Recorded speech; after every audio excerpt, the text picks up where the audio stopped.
You have to throw your weight forward. You have to throw your weight against gravity. There you go. Oof. That was a rough one. All right, test it out. I'm testing it. It's going. You need to give me a firm sentence. Like hello. That's not a sentence. Hello is a sentence. Is it? Hello is one of the shorter sentences. I, comma, am is the shortest sentence in the English language. Because I is not a sentence. But I am. But no one answers like that. Like, who's going with me? I'm.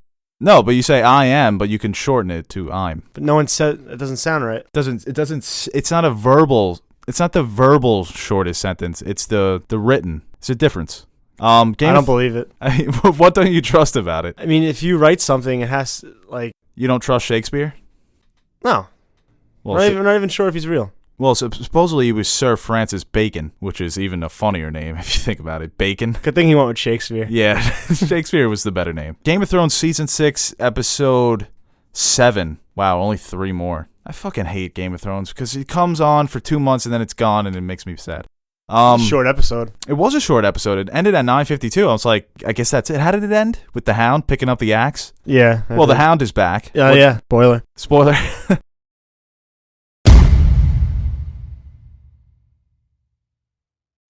I really thought he was dead. I didn't think they were going to bring him back. I thought the Broken Man was going to be about Theon. Kind of was. It was like about both of them almost, right? It's like a little double entendre.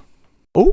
Is that an ad lib? I don't know what that was. Just keep rolling. So what'd you think? Hound is back. Where does he go now? That's what I was thinking. I guess he's going after the Brotherhood. The thing is, I don't think the Brotherhood, based off the books, they wouldn't just kill innocent people like that. But I did read something like Thoros said earlier, back when Thoros said there was a rogue section of the Brotherhood going around. So that could be. I mean, they did sell out Gendry. They were like, yeah, Brotherhood without banners, with no rules. You're one of us. It was for the Red God, though. And that's who they believe in. Yeah, she comes in 5 minutes later. Yeah, dude. About all that stuff I said about Brotherhood without banners. You gotta go. Oh, your contract is up. HBO can't afford you. The whole redemption story with the Ian McShane playing the pious reverend preacher. It was cool to see the Hound try and get his redemption for. I mean, this guy. The Hound this is what the show does perfectly. It has all these great characters, but there is a lot of good in the Hound, and I think you saw it mostly when he was with Arya. Yeah, I mean, it's a gray area, just like every character in the show. There's a gray area. No one character is fully good. Right. So him going after the Brotherhood without banners. I mean, if they're setting up the Clegane Bowl, I don't think it would be this season. So you don't? Where are you gonna fit it? How is he? Where's this? If he's gonna go after the Brotherhood, doesn't make sense. I don't think there's time for him to go back. How would he be part of the Faith of the Seven? Right. It doesn't make sense without Ian McShane's character, because he was part of the Seven, but I guess he seemed more of a deist rather than somebody who was faithful. Well, he had the 7-pointed star on his necklace. Okay. So he had the 7-point star, and he also be more observant. Well, sorry, Sherlock. He also goes on the whole, I don't know which god is true. Whatever, he's dead. Short stay. He's like the new pope. Yeah, right. Pope Francis. Except he's fucking hanging. Yeah, he is dead. But it looks like the trial by combat is not even going to happen if you look at the next on Game of Thrones. It looks like the Mountain just fucking brutalizes all of the sparrows. I think if they're they had to bring back Sandor for a reason, unless he kind of links into the whole Brotherhood Lady Stoneheart storyline. Now, do you think Lady Stoneheart is coming back? I didn't. I thought she was going to be in season 3. Then maybe season 4, maybe back to the Riverlands. George R.R. Martin said she's not going to be it when asked. Jaime's in the Riverlands now, and so are the Freys. So they're catching up to that storyline in the book. Right. He said that she's not in it, but what is he going to say? Yeah. And he doesn't really have much of a role in the show. I think he knows what's going on, but if someone asks him, hey, Lady Stoneheart's going to be in the show? Yep. You got it? Yeah. And John's alive, and this is how it ends. But do you think it might be a little too over the top now? John's back, Sandor's back. Benjen's back. Now Catelyn. What I thought... Spoiler if you didn't know who Lady Stoneheart was, but... See, I love the concept of Lady Stoneheart, but I think it takes away from the impact of the Red Wedding, because the Red Wedding was bigger in this one because it's Robb, his mom, and his wife. It happened in the books. I mean, and technically, everyone except for Benjen is probably coming back in the books. You don't think it takes away from the Red Wedding? It didn't in the books. I think it adds to it. I feel like in the books it does, even though I haven't read that far into the books to see the return of Catelyn. It adds to it, I think. I don't like resurrections. See, what I like is that they've done one big resurrection besides Thoros of Myr, the Jon Snow resurrection was handled so well, and it's going to be handled even better in the books because of the whole he's a warg, his last word was ghost. I think which it's going is to take such great writing. Yeah, I think it's going to take more time for him to come back in the books. Than Sure, in the yeah. show. Yeah, because in the book you can kind of drag it out almost. The show, it's like, Oh yeah, no, he does. well, he's the best at that. I George saw likes something to on draw it Facebook. out. It's like it had a picture of George, and it was like supposed Game of Thrones enthusiast hasn't even finished the books. Oh, I love in fiction or in real life when the two generals from the opposing sides sit down and have like this cordial conversation, even though their armies are ready to just fucking brutalize each other. But that was taken straight from the books too, right? Yeah, there was more in the books, the conversation, but pretty much all like what they were saying back and forth. I thought they'd done it well. The whole Edmure thing, that's kind of from the books too. Like he's a captive, and they like threaten to kill him. Okay. The Freys are awful. Yeah, They are the most pathetic house in the entire show. Lady Mormont, best scene of the episode. Oh, yeah, One of the best scenes of the season. I liked how they did, because like instead of actually Jon and Sansa getting some like resistance, because it's not like they're going house to house picking up like montage of just getting soldiers and Yeah. this huge army. Right. It's not going to be all easy. Just the 1980s Like the montage. Glovers, like they. That was a cool scene. It was cool to see Sansa stand up for her house and then get completely shut down. But it was still a cool moment. Yeah, And the Davos and Lady Mormont scene was cool too, because the dude is slick. He knows how to convince people to do things that they shouldn't really be doing. great accent. Oh God, I can listen to that guy fucking read a fucking Yellow Pages. And then it's kind of funny. It only has 62 nights, but She's like 62. I'm like, oh, 62,000? The Boltons are screwed. No, just 62. And I love the line where he's like, if they're as ferocious as their leader, the Boltons are doomed. It's yeah. like, she was awesome when she was like, so you're a Bolton or a Lannister? As far as I understand, you're a Snow, and Lady Sandra is a Bolton. Who's she Lannister?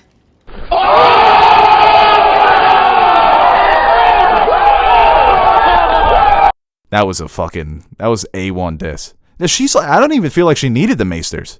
How fucking where do they get these actors? She's too good. Yara and Theon. Now, I like that. I like how they're like, all right, Euron, you fucking played your hand. We're just gonna do the same thing. Yeah, thanks for the info. Not a good plan. And Yara, It's like, oh, Daenerys, I need 1,000 ships. Who has 1,000 ships to the exact point? might want to keep that to They're yourself. taking Victarion's storyline from the books. He's a Greyjoy? Yeah, he's Euron's brother. Oh, wow. So, Now, Euron, I was reading his description in the book. He is so much cooler. than he's a they've- complete badass. He has an eye patch and everything. fucking Valyrian steel armor. He's got a Valyrian horn that could supposedly control dragons. Well, the armor, I think, was a vision that his brother had. Okay. The other brother is the Dan Fear. He's the one that dunked him in the water and Oh, said with the prayer. with the white hair. With the Yeah. long, okay. So yeah, but he has a dragon horn that, like, if you blow it, supposedly you can control the dragons. I think they're gonna bring that in the show. Definitely. Well, that's what he used to win the Kingsmoot, the election they had on the Iron Islands. That's what he used. That's how he got everyone to vote for him. in the book. Yeah. They didn't do that in the show, right? No. No. Okay, yeah. I'm like, did I miss this? Oh well. The scene with Marjorie and the High Sparrow. I love that shot where it's Marjorie reading, and she's like kind of slouched over reading the book of whatever, and then she turns up and you see the crown. It's like, okay, Marjorie's playing along, but she's got the crown back. And when she gives her grandmother, Lady Olenna, the note saying, listen, I'm going to try and play the game here. I'm going to try and work these motherfuckers.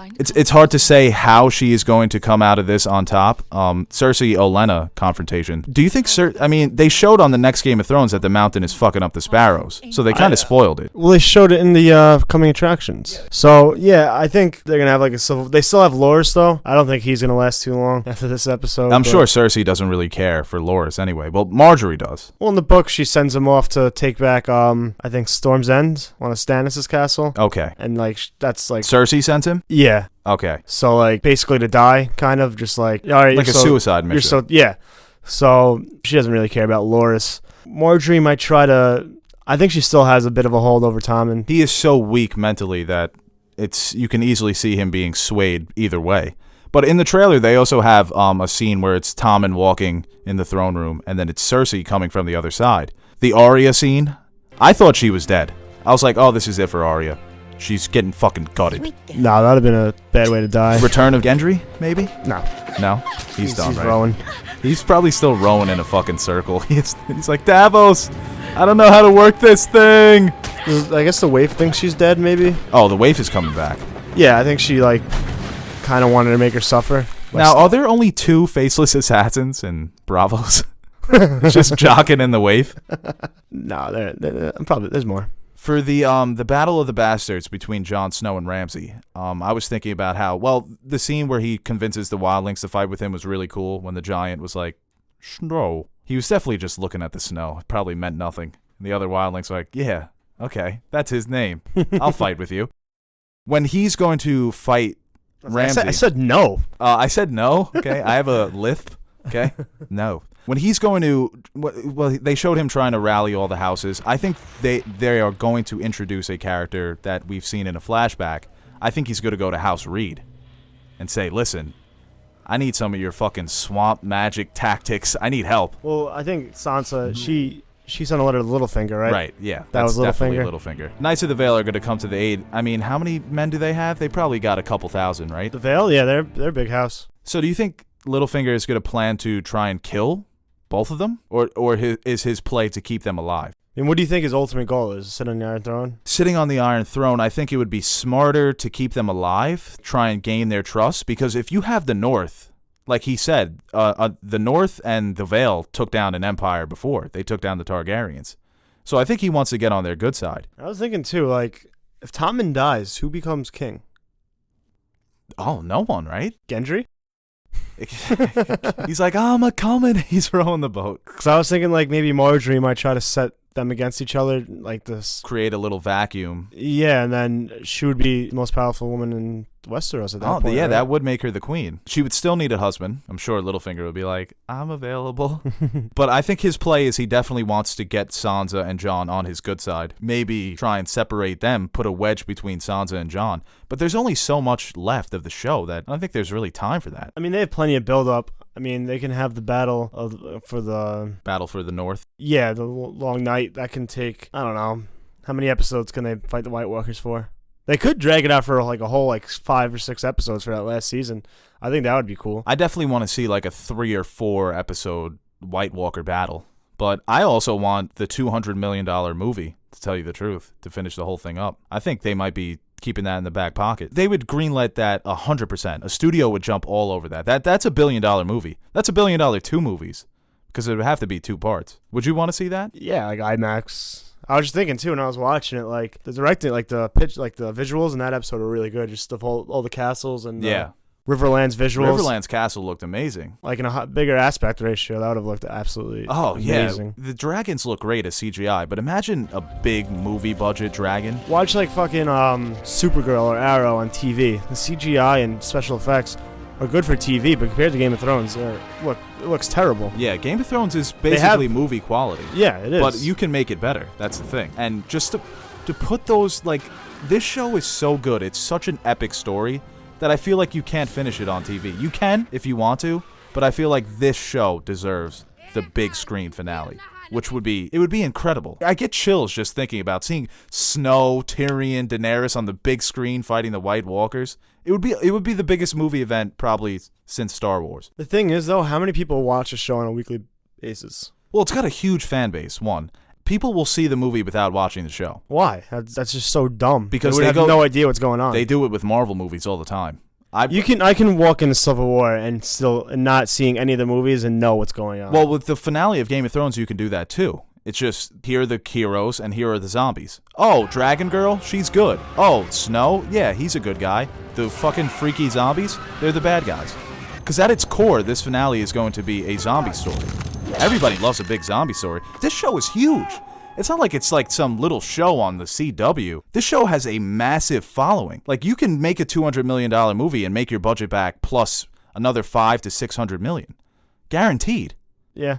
I don't know. I would love to see it. I'm just saying, I don't know how practical. I don't think the money is really an issue. I think people will go see it even if they don't watch the show. And I think there's enough people who do watch the show. Fair enough. I mean, thing too with Entourage is you don't have to watch. Well, that's like really the only precedent we have of and Veronica HBO. Mars. Come come on, an HBO show that people liked that they made a you, movie sexist? of. And who's Veronica Mars? She's that detective Kristen Bell. She's from Forgetting Sarah Marshall. She is Sarah Marshall. No, I know. Yeah, Entourage is fucking awful. I love Entourage.